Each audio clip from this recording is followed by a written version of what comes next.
মা বিহাব্বুদ দুনিয়া, দুনিয়ার ভালোবাসা মোহাম্মত আমার হৃদয়ের মধ্যে নাই। ওয়ালা সাবাবাতুন বিকুম, তোমাদের প্রতি এমন কোন আকৃষ্টতা নাই যে আমি আল্লাহর হুকুম থেকে পিছপা হয়ে যাব। ওয়ালাকিন্নী সামি'তু কওলাল্লাহি আযজা ওয়া জাল্লা, সামি'তু রাসূলাল্লাহি সাল্লাল্লাহু আলাইহি ওয়াসাল্লাম ইয়াকরাউ আয়াতাম মিন কিতাবিল্লাহ, আমি আমার নবীকে কুরআনের একটা আয়াত তেলাওয়াত করতে শুনেছি।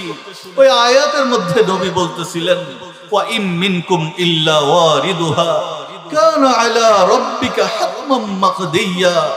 শোনো, আমি এই জন্য কাঁদি, নবী এই কথা বলতেছেন, আল্লাহ রাব্বুল আলামিনের এই কালাম শোনাচ্ছেন যে তোমাদের কেউ এমন নেই যে জাহান্নামকে অতিক্রম করবে না, জাহান্নামকে ক্রস করবে না, জাহান্নামকে রাখা হবে আর জাহান্নামকে এনে তার উপরে পুল সিরাতকে ফিট করা হবে, ওই পুল সিরাতকে পাড়ি দিতে হবে। ফালাস্তু আদরি, আমি জানি না কাইফালি বিসসাদারি বাদাল উরুদ, আমার জানা নেই যে জাহান্নামের উপর দিয়ে যখন এই পুল সিরাতকে রাখা হবে, আদাক্কু মিনাশ শান, যে চুলের থেকে চিকন, হীরার থেকে ধার, এই জাহান্নামের উপর দিয়ে এই পুল সিরাত আমি কিভাবে পার হব, এই জন্য আমি কাঁদি। আব্দুল্লাহ ইবনে রাওয়াহা জাহান্নামের ভয় হৃদয়ের মধ্যে ছিল, জান্নাতের আশা ছিল। এই জন্য যখন কেউ কেউ দোয়া করতেছিলেন, রাফা আনকুম রুফিয়া আনকুম ওয়ারাদ্দাকুম ইলাইনা সালিহিন, আল্লাহ তাআলা তোমাদেরকে ফিরিয়ে নিয়ে আসুক, বিপদ থেকে হেফাজত করুক, তোমাদেরকে বড় সুন্দরভাবে ফিরিয়ে নিয়ে আসুক। সাহিবাকুমুল্লাহ, আল্লাহর নুসরত তোমাদের সঙ্গে হয়ে যাক।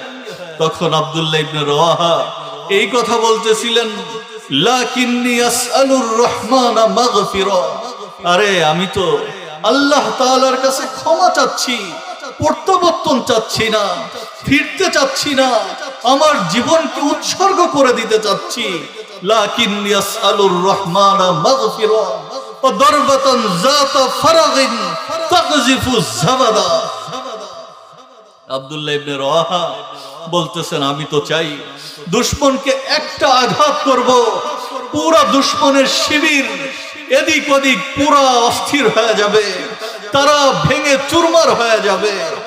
আও তুআনাতান বিয়াদি হারওয়ানা মুজহিজাতান, অথবা আমি এটা চাই যে আমার শরীরের উপরে আঘাত আসুক, তুনফিজুল আহশা ওয়াল কাবিদা, এক আঘাতে আমার কলিজা চূর্ণ বিচূর্ণ হয়ে যায়, কলিজা